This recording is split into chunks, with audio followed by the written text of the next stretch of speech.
नमस्कार, जय श्री राम। मैं निशु पांडे। जैसा कि आप सभी जानते हैं कि देश के करंट मुद्दों पर मैं अपनी लेखनी के माध्यम से आपके सामने प्रस्तुत होता हूं और आज का सबसे बड़ा मुद्दा है सावरकर, वीर सावरकर। जी हाँ, वीर सावरकर पर अटल बिहारी जी ने एक शानदार कविता लिखी थी जिसमें तेज शब्द यूज़ किया था वीर सावरकर के लिए कि सावरकर मतलब तेज। सही में वो इतने इतने इतने तेज है कि आज की जो परिस्थिति, हम जो आज लगातार तरक्की कर रहे हैं, लगातार भारत की अर्थव्यवस्था भी आप देख सकते हैं कि चौथे नंबर पे है और मोदी जी ने अपने भाषण में कहा है कि अब प्रेशर ये है कि तीसरे नंबर पे कब आएंगे, इसका ज़्यादा प्रेशर है। तो मैं आपको बता दूं कि जिस दिन से हम लोग हिंदुत्व के राह पे चल रहे हैं, सब में एकजुटता बढ़ी है, कार्य करने की क्षमता बढ़ी है। ये सिर्फ ऐसी बात नहीं है, ढकोसला नहीं है। हर भारत देश का हर व्यक्ति देश की तरक्की में भागीदार होता है और जिस दिन से हम लोग इस दिशा में चल रहे हैं, जो हमें राह दिखाई थी, हमें जो पद दिखाया था हमारे आदरणीय वीर सावरकर जी, उनकी राह पर चलते हुए आज हमारा देश लगातार तरक्की कर रहा है, लगातार ग्रोथ कर रहा है। तो सबसे पहले मैं बात करूंगा कि 1883 में सावरकर जी का जन्म 28 मई को हुआ था और वो ऐसा दिन था कि उसके बाद से लगातार जैसे जैसे वो बड़े होते गए, वो एक प्रखर वक्ता, प्रखर लेखक, स्वतंत्रता सेनानी, एक शानदार विचारक, हिंदुत्व के बारे में सबसे ज़्यादा बात रखने वाले, जब जब ऐसी आइडियोलॉजी थी यहाँ पर जहाँ हिंदुत्व को कोई महत्व नहीं दिया जाता था, कोई मायने नहीं दिया जाता था, उस समय वो बात करते थे। और सोचिए इतने साल के बाद आज हम उसी चीज़ को लेकर निरंतर आगे बढ़ रहे हैं। ये बहुत इम्पोर्टेंट है। मतलब ये सीधा सीधा ये कह सकता हूँ कि आप अपने कर्म करते रहिए, आज नहीं तो कल आपने जो बोला है, जो लिखा है, उसको सम्मान अवश्य मिलेगा। कितना प्रयास किया था सावरकर जी को कलंकित करने का, क्या क्या शब्द नहीं कहे थे। लेकिन आप सोचिए उनकी जो जीवनी, 2 बार आजीवन कारावास, और किसी भी पर्सन को जीवन में 2 आजीवन कारावास मिला होगा तो कृपया ज़रूर जानकारी दीजिए।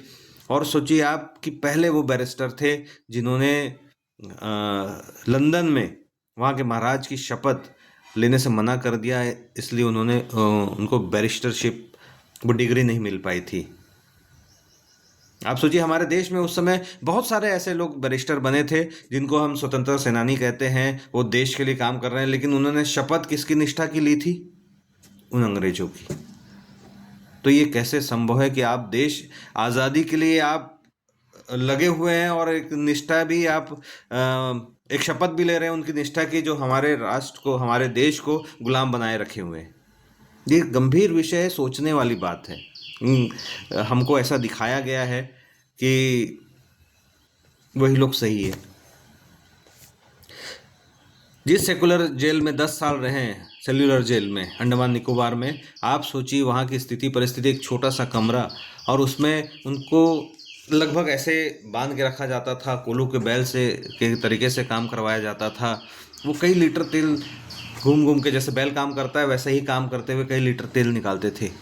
उनको खाने नहीं दिया जाता था, उनको पानी नहीं दिया जाता था। क्या स्थिति परिस्थिति उस समय उनकी होंगी। यहाँ आज बोलेंगे किसी को 10 मिनट उनके जैसा, उनको गाली देने वाले तो बहुत सारे लोग हैं, लेकिन मैं कहता हूँ 10 मिनट 15 मिनट उनके जैसे खड़े होकर दिखा दो आप, जैसे उनको जेल में जैसे उनके साथ अत्याचार होता था। कोई 10 मिनट भी नहीं रह सकता, ऐसे उन्होंने 10 साल गुजारे। लंदन से फ्रांस, आप सोचिए कि उनके उनके ऊपर हत्या का इल्ज़ाम लगा था, हत्या के प्रयास का। तब उन्हें लंदन की पुलिस ढूंढ रही थी, तब वो लंदन से जो जहाज़ था उसमें से कूद गए थे और फ्रांस तक तैरते हुए आए थे। तो इतना विल पावर, बड़े बड़े तैराक नहीं तैर सकते आज आज भी, जबकि आज सारी सुविधा है। उस समय उन्होंने लंदन से फ्रांस तक तैर के आए थे। ये कितनी बड़ी बात है। 6000 से ज़्यादा उनकी लेखनी में इतना दम था कि आज़ादी के पहले अंग्रेज और आज़ादी के बाद की सरकारें भी उनकी लेखनी से डरती थी। ये कितनी महत्वपूर्ण बातें हैं जो हम तक छुपाई गई। उनकी कई चीजें आजादी के बाद भी प्रतिबंधित रही। आजादी के पहले तो अंग्रेज इतना डरते थे कि उनकी किताब छपने से पहले प्रतिबंधित हो जाती थी। तैसे महान विचारक, महान वक्ता और महान लेखक, महान समाज सुधारक, एक और कितनी प्रतिभाएं थी, लेकिन हमें देखने क्या मिलता था। और आप सोचिए, सत्य छुपता नहीं है। आपने देखा होगा सोशल मीडिया पे हर तीसरी पोस्ट, हर दूसरी पोस्ट वीर सावरकर जी की थी। ये हमारे लिए गौरव का क्षण है। और हमारे किसी भी ऐसे जो हमारे पौराणिक ऐसे लोग रहे हैं जिन्होंने समाज के लिए इतना बेहतरीन काम किया, सबको जोड़ने के लिए काम किया, बिना डिवाइड किए एक साथ लाने का प्रयास किया, ऐसे लोगों को हमें भूलना नहीं चाहिए। तो मेरा प्रयास है कि मैं भी लिखता हूँ और करंट मुद्दों पर लिखता हूँ। तो आज मैंने प्रयास किया है वीर सावरकर जी पर लिखने का। तो अगर आपको पसंद आए तो शेयर ज़रूर कीजिएगा। सुनते हैं सुनिश्चित।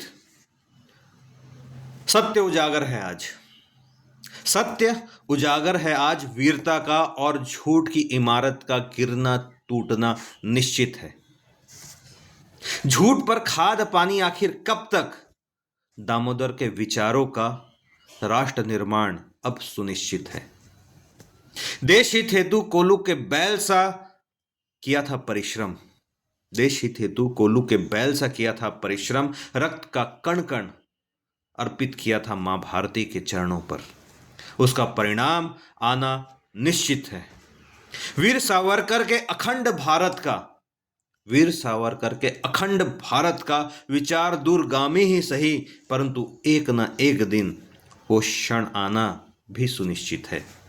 कुप्रचार कुप्रचार से कलंकित कर राष्ट्रभक्त का, कुप्रचार से कलंकित राष्ट्रभक्त का हिमालय सा दिव्य स्वरूप सबके समक्ष आना सुनिश्चित है। तो ये थे मेरे विचार, ये थे मेरे शब्द हमारे देश के महान सपूत वीर सावरकर जी के लिए। अगर आपको लगता है कि मैंने सटीक शब्दों से लिखा है तो शेयर ज़रूर कीजिएगा। जय श्री राम।